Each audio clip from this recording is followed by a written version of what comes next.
Hola, bienvenidos a una nueva edición de Peloteos Inéditos, una edición en la que vamos a tener como invitado a uno de los futbolistas españoles con una trayectoria más longeva.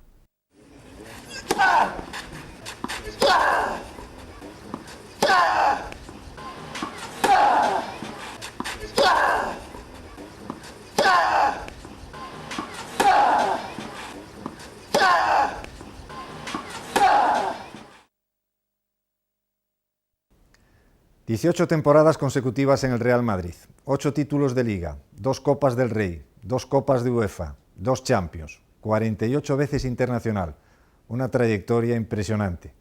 Manolo Sanchís, su protagonista, ha sido testigo directo de toda una época del equipo merengue, una época que se inicia con la aparición de la Quinta del Buitre. La persona que decide que los 5 jugadores acaben uniéndose es Alfredo Di Stéfano, que es el que empieza de manera inhabitual a dar confianza a jugadores muy jóvenes en el primer equipo, se la juega y de esa apuesta sale la Quinta del Buitre y sale una generación que tremendamente apoyada por jugadores de una etapa intermedia y veteranos, pues conformaron un equipo que ganó 5 ligas y que hizo que la gente en el Bernabéu se lo pasase realmente bien.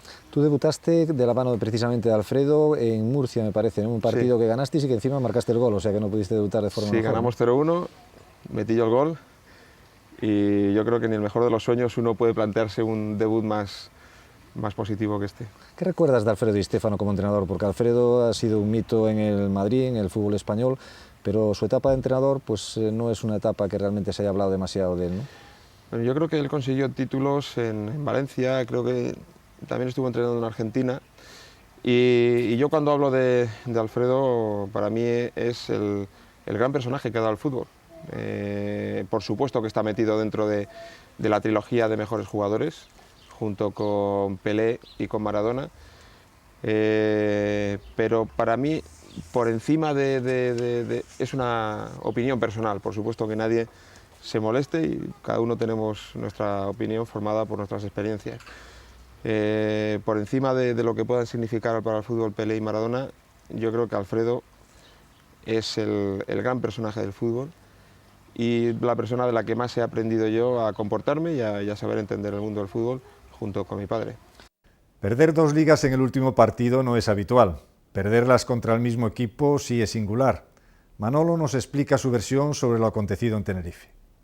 Fueron dos finales de temporada distintos, la verdad. El primer año, nosotros, la jornada 14 creo que era, sacábamos 8 puntos al segundo.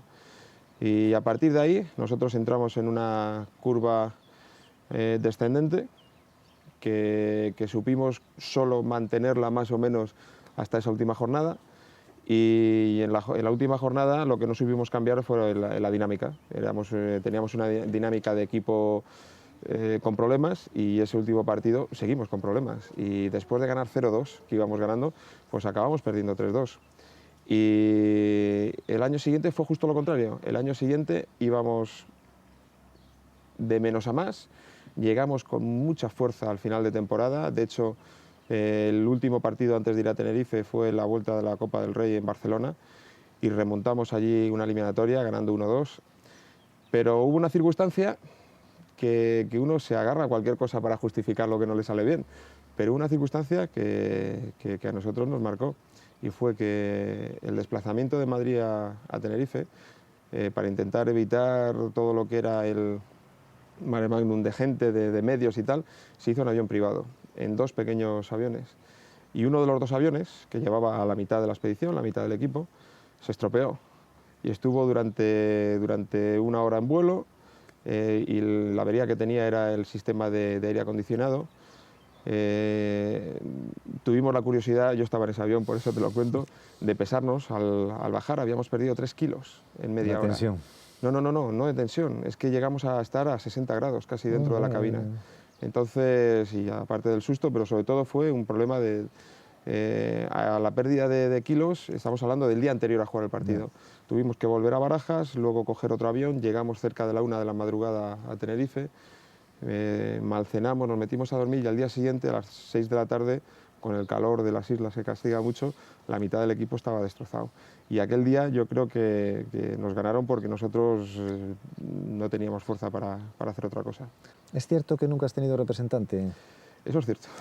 O sea, siempre Eso has es cierto. No sé si tenido habrá sido bueno o malo, pero nunca lo he tenido. También cuando yo empecé, estamos hablando de hace 18 años o 18 temporadas, pues tampoco era tan común la figura de representante. En aquel momento empezaban sobre todo a intermediar los grandes traspasos, pero no estaba tan institucionalizada como es ahora. Ahora es difícil, bueno, yo creo que es casi imposible encontrar un jugador que no tenga su representante. ¿Crees que eso beneficia o perjudica el ambiente del fútbol? ¿El representante? Depende del representante.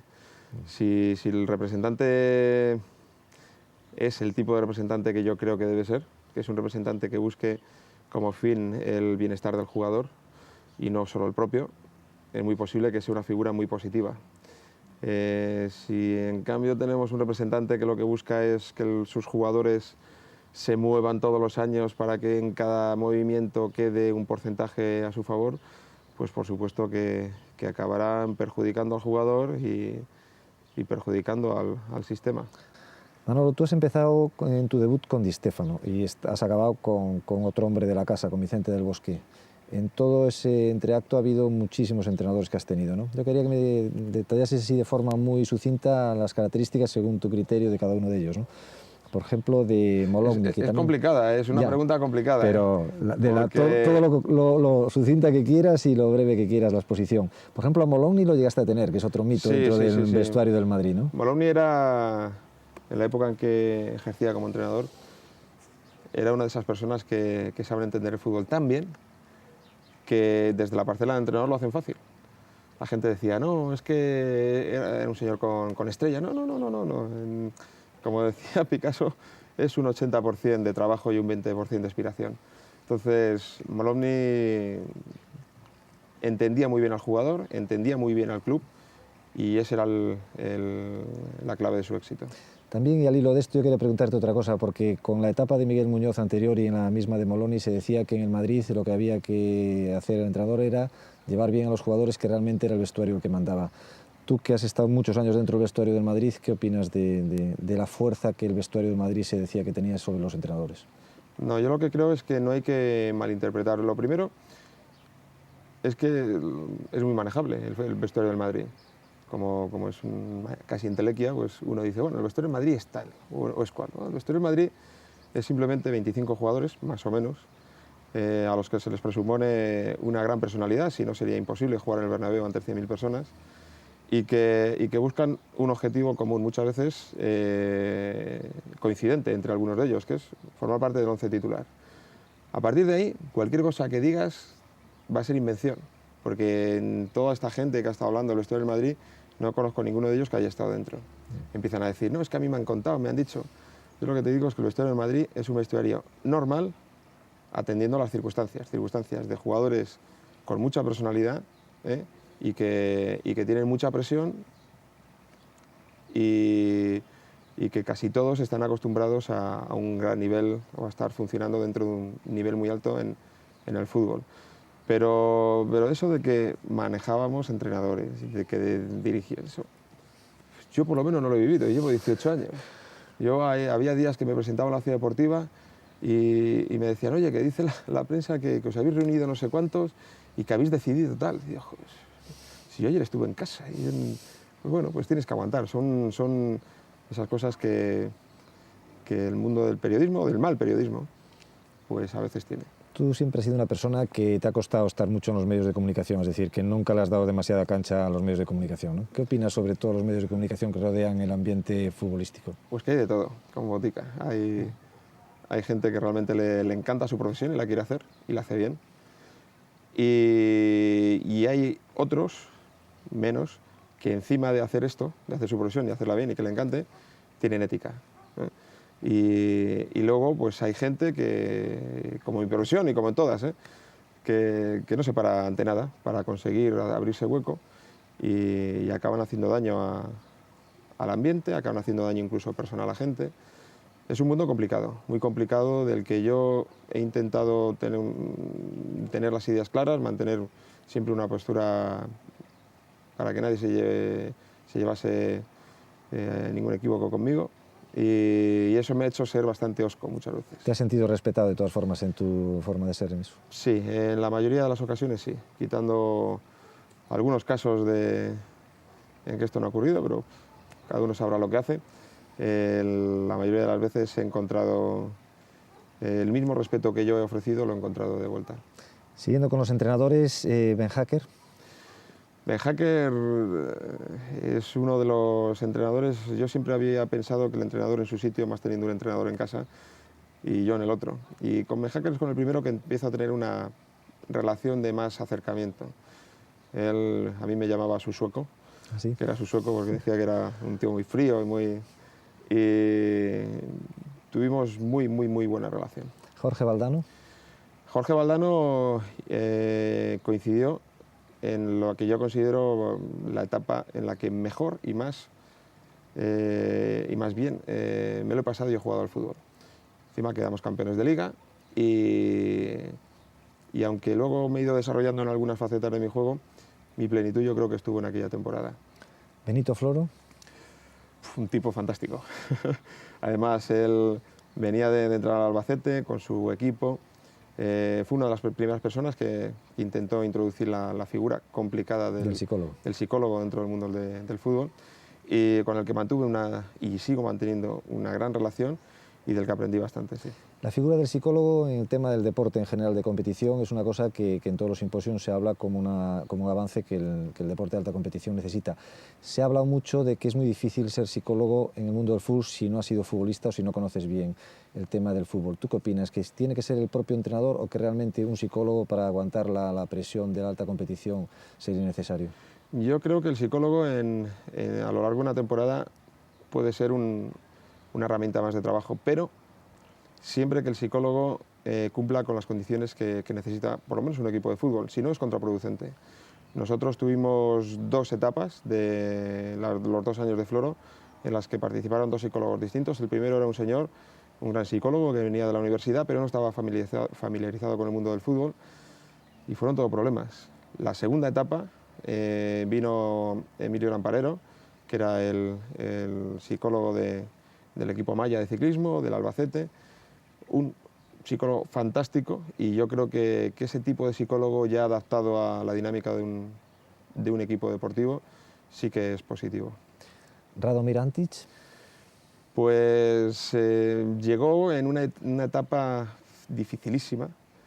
Yo creo que es la racha de derrotas más larga que yo he tenido en el equipo, y él desembarca en ese momento, complicadísimo, y consigue darle un giro de 180 grados a la dinámica del equipo, hasta tal punto de que él llega, perdemos el primer partido y a partir de ahí jugamos 10 partidos y ganamos creo que 9 y empatamos 1.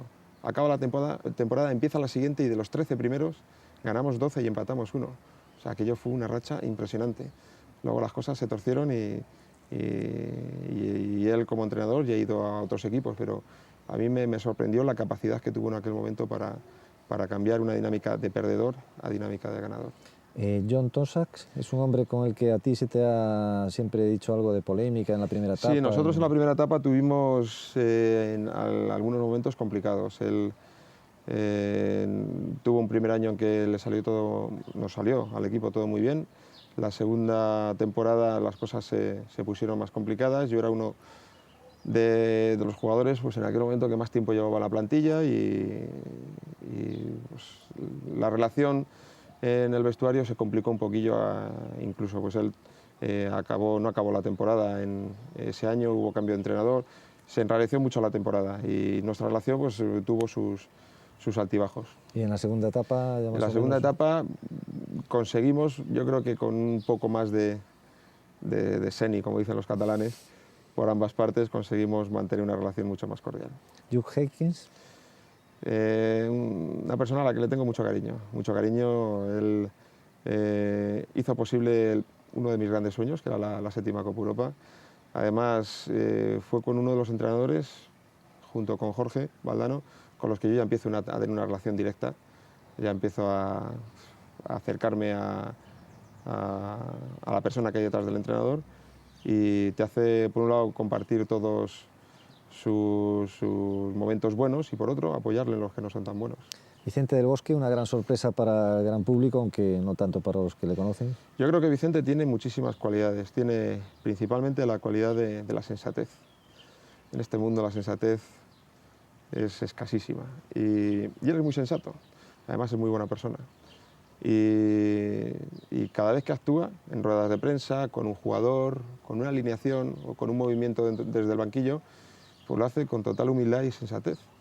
Y eso obra maravillas en el mundo del fútbol. Nosotros somos un vestuario muy complicado en cuanto a que tenemos 25 jugadores que todos quieren jugar y encima, a diferencia de otros clubes, pues casi siempre son 25 figuras y aun con todo y con eso funciona bien. Pero claro, cuando llega una persona a intentar que el vestuario vaya consiguiendo objetivos, tiene que tener muchísima mano izquierda. Y para eso hace falta cualidades. Una de ellas es ser listo, otra ser buena persona y otra pues ser honesto, ser tranquilo, ser como Vicente está demostrando que es. Una de las cualidades que le atribuyen a Vicente es precisamente esa falta de querer ser protagonista en detrimento de que lo sean los jugadores. Sin embargo, hay otro entrenador que ha tenido mucho éxito en el Real Madrid que en principio pasa por ser el protagonista, Fabio Capello. Es que hay muchos caminos para llegar a Roma. El problema es el sentirte a gusto en el camino que tú emprendas. Fabio Capello, grandísimo entrenador, grandísimo, de lo mejorcito que yo he encontrado en el mundo del fútbol. Mucha personalidad, ¿no? Ya no solo personalidad se le presupone también a todos los entrenadores que llegan a serlo del Madrid, con las ideas muy claras, otro bien escaso en este mundo. Él sabía por dónde quería llevar al equipo, sabía a lo que se arriesgaba, sabía encima el coste que eso tenía. Él era un entrenador que hacía que el equipo funcionase al límite. Y cuando las cosas están al límite, acaban erosionándose antes. Entonces él sabía manejar esas situaciones al límite, sabía que además su longevidad en los equipos no puede ser larga porque son relaciones demasiado latinas. Pero lo tenía claro y desde el punto de que lo tuvo claro llevó al equipo a ser campeón en aquel año y no hubo un segundo año porque acabó volviendo a Milán. Manolo, hemos hablado de los entrenadores, tú también has tenido algunos presidentes menos en tu etapa, ¿no? Luis de Carlos creo que sí. fuiste, Ramón Mendoza, Lorenzo Sanz y Florentino Pérez. Sí. ¿Qué me podías decir así brevemente de todos ellos? ¿De Luis de Carlos? Luis de Carlos es la persona que está en la presidencia cuando llegó al equipo. Estoy poco tiempo, además yo era en aquel momento un crío que tampoco se fijaba mucho en quién presidía su club. Y le he tenido siempre por lo que yo creo que realmente era, que era un caballero metido en labores de dirección deportiva. Lorenzo Sanz es una persona con la que he mantenido una muy buena relación. Tengo muchísima amistad y cariño por ejemplo, a Fernando, a su hijo, y con él me demostró siempre honestidad, yo se la demostré a él y nuestra relación ha sido muy buena. Con Florentino he estado solo un año, pero he tenido la misma impresión que ha podido tener la gente desde fuera del club. Es increíble que una persona que viene desde el mundo de la empresa y relacionada más bien con la promoción y la construcción, haya atinado en cada una de las decisiones que ha ido tomando de forma tan contundente. Yo hay cosas que llevaba soñando con ellas tiempo y ha llegado un señor del mundo de los ladrillos y las ha hecho en su primer año, muy bien asesorado, que esa es una de las mayores virtudes para mí del actual presidente, que es que sabe delegar muy bien. Y eso es para mí parte de su éxito. Y luego llega, que lo he dejado al final de forma... que es Ramón Mendoza. Ramón Mendoza es el presidente que más tiempo ha estado conmigo, han sido casi 13 años. Y encima ha sido una relación que no acabó cuando se fue, sino que siguió y encima siguió mucho más fuerte, más íntima, hasta el punto de considerarle, yo por lo menos, parte de mi familia.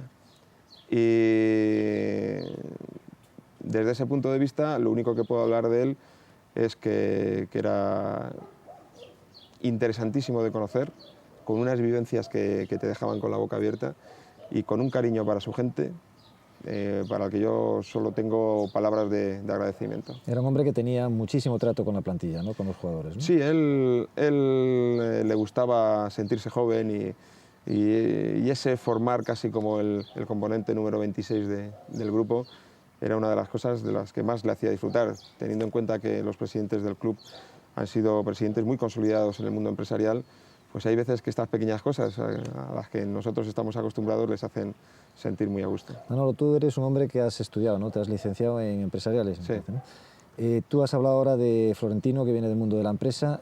Conoces perfectamente todos los funcionamientos que hay en el mundo del fútbol a nivel de modelos de directivas, el modelo de presidente profesional como Lendoiro, el modelo del sistema inglés con Ferguson de manager general, el modelo tradicional de gerente y secretario técnico, el modelo nuevo de Florentino. Está claro que el modelo florentino está funcionando a la perfección, pero tú exactamente, ¿por qué abogarías? Es decir, ¿cuál es el que crees que funciona? Depende del club. Más que abogar por un modelo en particular, abogo por una serie de ideas. Primera, profesionalizar la dirección a todos los niveles y muchas veces, como es el caso de la actual presidencia del Madrid, delegando, ¿no? O sabiendo delegar. Para mí es una de las mayores virtudes que puede tener un empresario. Y a partir de ahí, sobre todo, dando coherencia a cada una de las parcelas del club. Hay que buscar la coherencia económica, eso depende de las posibilidades de cada entidad. Hay que buscar, que es la más difícil de conseguir, la coherencia deportiva. Para eso se necesita un gabinete de asesoramiento completo y tener suerte, porque en el mundo del fútbol tú fichas con la mayor ilusión y si el fichaje está bien consensuado y con base, pues debería funcionar bien, pero hay veces que las cosas se estropean, una lesión, una falta de acoplamiento. Y luego dando, sobre todo, sensación de entidad de clase, entidad de prestigio, como es lo que hoy en día tú miras al Madrid y dices, pues, una señora entidad, ¿no? En este sentido, ¿te ha gustado el acercamiento que ha tenido a todo lo que es la historia del Madrid, el que figuras como Di Stéfano, Amancio, etcétera, todos los jugadores de peso en el Madrid hayan recobrado un poco de protagonismo? Sí, porque no estamos hablando de cualquier componente de la historia del club. Estamos hablando de posiblemente el mayor, Alfredo, el que más contribuyó a que el club haya sido lo que es en día y por supuesto que considero que está ejerciendo el cargo que merece, que es la presidencia honorífica. Además, una cosa que me gusta comprobar es cada vez que el club tiene que asistir a un acto donde se le reconoce alguna de las virtudes, donde se le premia, la figura de Alfredo siempre está presente. Y el que podría estar, que es el actual presidente, que es don Florentino Pérez, pues se queda en un segundo plano. Eso me parece que contribuye a la sensación de caché que tiene nuestro club. Manolo, pasando al tema de jugadores, tú eres un jugador que has sido polivalente, que es un jugador muy completo. ¿Cuál es el puesto que realmente a ti más te gustaba jugar? Hombre, yo donde más he disfrutado ha sido en el centrocampo. Lógico, ¿no? Tocas mucho más el balón, atacas más. Participas en todo. Participas mucho más, te lo pasas mejor y encima eliminas una gran dosis de responsabilidad, que es la que se carga al máximo cuando juegas detrás. Pero tengo que ser honesto conmigo mismo y con mi carrera, y donde la he desarrollado en un 75% ha sido en la defensa, tanto de central como de libre. Los dos sitios, las características que se requieren de jugador son parecidas, no iguales, pero parecidas. Solo cambiaba fundamentalmente la responsabilidad. Si fallas atrás, la has armado. Si fallas en el centrocampo todavía está la cosa por resolver. Y luego, mientras que atrás las jugadas son, pues a lo mejor te la juegas 5 veces durante el partido, el haber hecho un buen partido no, en el centrocampo pues tocas el balón 100 veces y vas consiguiendo puntuar casi como en el boxeo, ¿no? Punto a punto. Manolo, a lo largo de todos estos 18 años has jugado con jugadores impresionantes, los mejores del mundo, tanto como compañeros como rivales.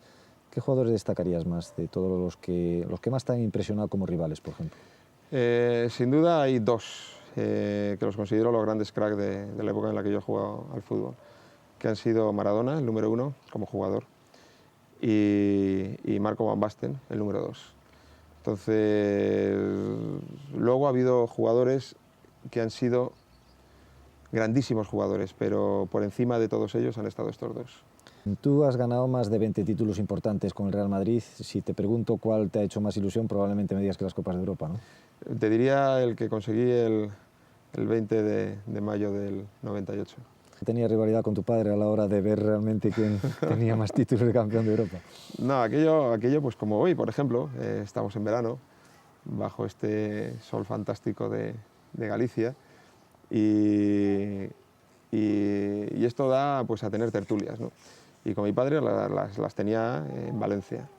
Y en esas tertulias, pues como no, salía el mundo que a los dos nos apasiona, que es el del fútbol, pero somos de generaciones distintas. Él tiene su mentalidad, su forma de ver el fútbol, y yo tengo la mía, y cuando acabábamos chocando, pues no se nos ocurría otra cosa que empezar a respaldar nuestra opinión con títulos. Y cuando llegaba el título de la Copa Europa era cuando yo perdía, siempre acababa perdiendo, me tenía que ir a dormir. Ya ahora hemos decidido, como la cosa está ya casi tirando para mi lado, hemos decidido que la familia Sánchez tiene 3 Copas de Europa y peleamos con quien quiera.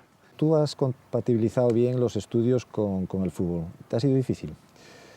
Hay que sacar ratitos libres. Yo creo que un tanto atrevido pensar que uno puede jugar al fútbol como profesional y puede sacar la carrera en 5 años. Pero si uno se lo plantea con calma y tiene fuerza de voluntad, pues acaba sacando la carrera. Una vez dicho esto, que ha quedado muy bien, he de decirte que a mí no me ha costado tanto, porque a mí me gusta estudiar. Soy de esos tipos raros que se lo pasan bien y entonces no ha supuesto tanto sacrificio. Además, en mi casa el ambiente de estudios por mi mujer siempre ha sido una norma y no he tenido tanto problema. Y desde esa perspectiva, la vida del futbolista en general, sobre todo la vida del futbolista de élite, con fama, mucho dinero, con todos los medios de comunicación alrededor, ¿no te parece es un poco de vida en una especie de burbuja alejada de la realidad? No es alejada de la realidad. El problema es que es una realidad muy perecedera, es nuestra realidad. Es la realidad que vive un profesional del fútbol cuando juega en el Real Madrid. Es un cóctel peligroso. Cuando tú metes en la misma coctelera juventud, éxito social, dinero, reconocimiento, pues si lo agitas, pues es muy difícil que salga una persona equilibrada. Ese es uno de los objetivos que los jugadores cuando llegamos ahí tenemos, y es uno de los objetivos que los encargados de que la plantilla funcione cuidan con más mimo, que sobre todo los chavales jóvenes. Uno cuando va cumpliendo años empieza a ver que no es todo tan sencillo, ¿no? Pero cuando eres tan joven, ese cóctel puede acabar con tu carrera de forma prematura.